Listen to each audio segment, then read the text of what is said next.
jurors, I believe, right, based on this Broadway play and movie about 12 Angry Men. All the jury selection people, I'm talking about the defense team, has to do is come up with not 2 angry men, but 2 passive-aggressive, middle-aged Black women to completely gum up the works of the prosecution, which, by the way, is partly in cahoots with the defense. Can people wrap their mind around that the justice system does not work in a binary fashion? Defense versus prosecution, good versus evil. At this level, they're playing in the gray zone. We were just talking about the SOJ. They work the gray zone. They work the margins. They work the edges. So guess who's heading the prosecution team? Southern District of New York. It's Maureen Comey.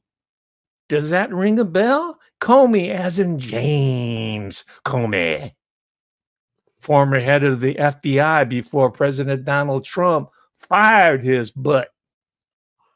He was also once the head of the Southern District of New York for a year himself. So his roots go really deep into SDNY and through his daughter. There he is, the gentle giant, James Comey.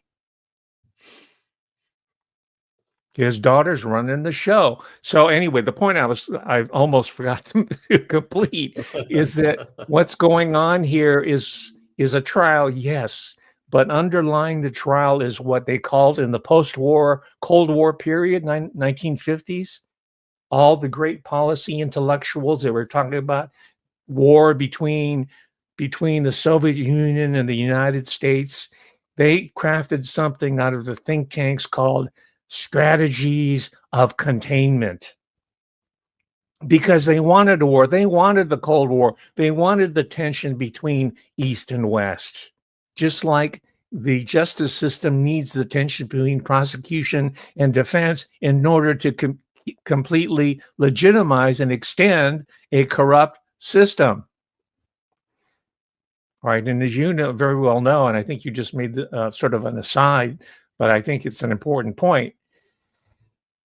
In America, the American justice system, which you have an intimate experience with, it's the best system that money can buy.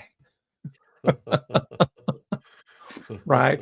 And P Diddy's people have tons of money.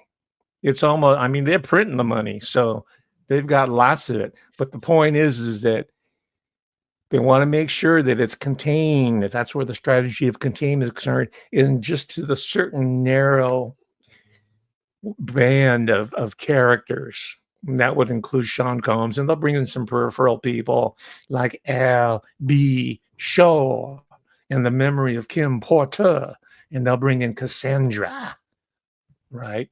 All these people here. But it's part of this, the theatrics by which the two wrestlers are on the same team. They're on the same payroll, right? As bad as that, and I'm trying to be real here. I'm not talking about law school, L1, the first year of law school. I'm talking about the people who go to Loyola Law School, trained by the Jesuit, win at any cost mentality, versus the Yale people, the Harvard. Comey comes from Harvard. Garagos Jr., Teeny, comes from Loyola. Her father's also from, she's a second generation Loyola Law School graduate. And those guys in America, they're known as street fighters. They're known as knife fighters. They can shred any white shoe lawyer from Yale, Harvard, Columbia, you name it, because they get down and dirty in the gutter. And they will win at all costs. And the way they're going to win, according to Professor Hamamoto's patented, trademarked, copyrighted cultural forensics methodology, is they have to get 2 angry Black women on the jury, and they gonna win. They gonna walk. P. Diddy gonna walk. And I know this from history, because this is why cultural forensic historical panorama is so important, because Garagos goes back to the OJ Simpson trial, which I followed back in 1994. It was decided in October 1995, but Mark Geragos was at the table during all of it. Mark, again, that's how far he goes back, but that's a generation ago. Most of the people have forgotten about this. It's really key because it's part of our cultural, historical, and juridical memory that is part of the subtext of the Shaun Combs trial going on now. So we have to foreground it. We being whoever side you want to pick, right? The prosecution or the defense, both of them are missing out on it. They're looking at strictly from a juridical, legal perspective. But in the age of cell phones, and it was only getting underway when OJ was under trial here, all this information is known to almost everybody out there. They're not going to get a pristine, uninformed jury. They're going to get someone who's been marinating in the whole P Diddy story from the jump. That's Mark Geragos. He's Armenian, by the way. And I mentioned this because ethnicity, that's Orenthal James Simpson, who passed away not long ago. He was an American football hero in college, USC, University of Southern California, Los Angeles. And then he became an NFL, National Football League star and a media personality, and people know the rest. And by the way, I should say that this around the time where the trial was being decided, around October, prior to October, I was just starting over at University of California at Davis. So I was at a mixer of all the new faculty and welcome back for a new academic year. And I was a little bit too vocal about meeting people, and I told a lot of influential administrator type people who are always observing you, and they're watching you like Jesuits, man. They're always scrutinizing you, even at the dinner table, even when you're sipping a cup of coffee, they're keeping a book on you.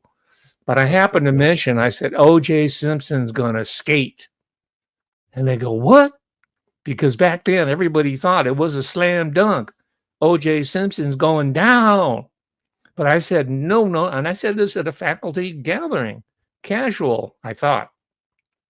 And then I started walking around. I started hearing the buzz and said, hey, that guy Hamamoto, the new guy here, said OJ. They were already stigmatizing me. And guess what happened?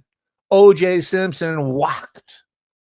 He walked. Because as I told you before, I knew one of the women who was working with the Joellen Demetrius, who was the trial consultant for the OJ Simpson trial. I said, with this type of behavioral science and profiling on their side, Mark Geragos, Johnny Cochran, Robert Kardashian, who's an attorney. He's another Armenian American, by the way. The Armenian connection, we're talking about ethnic connection. This is the big 800-pound gorilla in the room, by the way, race. There's a whole racial subtext here that's not being spoken about, right? But they had all these resources mobilized. That was the genius of Mark Geragos. And you notice that he started showing up at the table with his daughter as an informal advisor. And the judge said, no. Let's see, Geragos is not in this picture. You've got Robert Shapiro on the right, Johnny Cochran, just to the left of OJ Simpson. I don't know who the little guy is in the middle, and some other ones. But Geragos is part of this, I believe. And this might have been right before Johnny Cochran uttered or right after Johnny Cochran, he came up with his own hip-hop, you can't stop rhyme, right? Johnny Cochran is the hip-hop king of the legal profession, and this is something that the defense might want to think about doing. He said, if a glove does not fit, you must acquit. And sure enough, through a process of what we call, write this down, people who are watching, through a process of what is called jury nullification. Through the process of jury nullification, Orenthal James Simpson walked free. So this is the goal of the defense team, I believe, jury nullification. You don't have to win, you don't have to draw, you don't have to lose. You can nullify. Right? It's not a matter of, stop thinking about binaries, justice, defense, win, lose, good, evil. Jury nullification is the ticket. Yeah, that's the dream team right there. That's Travolta in the movie. Was there a movie made out of this? I think so, because that's Travolta, isn't it? Where on the OJ movie, isn't it? Wasn't it the OJ movie? No, these are the real characters. Oh, that's not John Travolta. Oh, you know what? That's F. Lee Bailey on the far left. That's F. Lee Bailey. What about who by that time was just a useless sot. He was drunk out of his mind most of the time. But you see, the point is that he had resonance, he had aura, he had vibes, he had riz, as the kids say nowadays. He had the riz, so they put him at the bench so that the juries and the judge, Lance Itto, who I've been in contact with, by the way, I wrote him a letter afterward. I said, "Brother Lance Itto, you got screwed." And he wrote me back too. It's a letter I always treasure. Yeah, that's the great American attorney F. Lee Bailey. He's been at the center of any number of celebrity trials. Same with Mark Garagos. In fact, I think right now he's involved with the Lyle and Eric Menendez retrial. And it was the Eric and Lyle Menendez trial where P Diddy's suit, his outfit, was crafted. It's the sincerity sweater that Eric and Lyle Menendez were told to wear by Leslie Abramson. She's another one of those attack dogs you do not want to be in a trial situation with her because she's a knife fighter. But she made him wear the sweaters and the shirt with a collar, right? Make them look as wholesome and collegiate as possible. This is what Diddy's going to be wearing, or has been wearing already. Yeah, so Travolta was in The People versus OJ. He played Robert Shapiro. Let's get the Menendez. Wow, okay. Yeah. There's I don't know who's who, but they're the Menendez brothers. Yeah, so that is Lyle on the left and Eric on the right. Mm-hmm.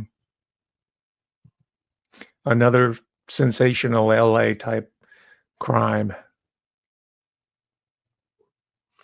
And they're about to get released, aren't they? They're working on it. I don't know if it's going to work, but that brings up the point is that you have to use the clock. It's like a game of American basketball, right? It may say 5 minutes left, but you can run the clock by timeouts, fouling, all kinds of diversion. You can extend the game, another 20 minutes. And in doing so, you can rally your own defense, mount a new offense, get your head together. That's our friend Harvey Weinstein. He's also going to probably be sprung, I'm guessing. And that's in keeping with this idea that I'm articulating now. You got to run clock. The longer you can run the clock, the better chance you have on the behalf of your client, whether it's Harvey Weinstein or Shaun John Combs or Lyle and Eric Menendez. You run clock because there's a continuum between tragedy and comedy, right? Everything, no matter how tragic it is, given the passage of time, you run clock and it eventually becomes comedy. So the longer that this goes on with Shaun John Combs, the more the needle pushes towards parody and then comedy, and it's going to be a laughing stock. And the jury, the judge, everybody involved say, well, this is not as serious as we thought it was initially. The needle has moved through the passage of time into comedy. I mean, I gave a talk recently you know, on my show. Okay, I mean, what could be more heinous than life in a Nazi concentration camp, right? 1945, people walked and said, man, this is horrific.